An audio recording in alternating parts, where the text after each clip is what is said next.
All right, two competing events right now on the right of your screen are getting ready for a Hillary Clinton event in Pembroke Pines, Florida. Wilmington, North Carolina, to the left, where they're waiting for Donald Trump. He's been a busy bee today, just in Florida earlier this morning. He's going to be crisscrossing all of these very important battleground states. Among them, by the way, later on, of course, is Colorado, where it's close.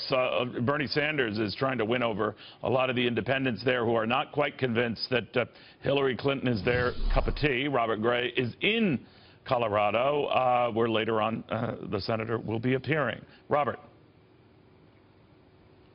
Hey, Neil, thanks so much. Clearly a big independent streak here in the Centennial State. Independents, after all, make up the biggest block of voters here, more than Democrats and Republicans.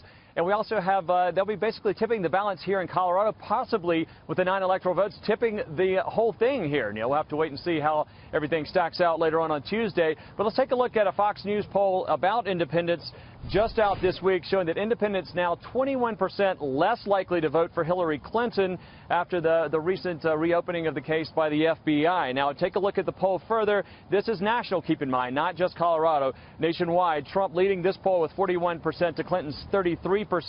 By the way, Donald Trump is also scheduled to be here in Colorado, actually in Denver, at a rally tonight.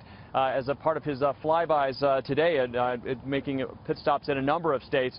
Take a look. I mentioned the big number of independents here. You can see 34% of voters in Colorado are independent, slightly more Democrats than Republicans.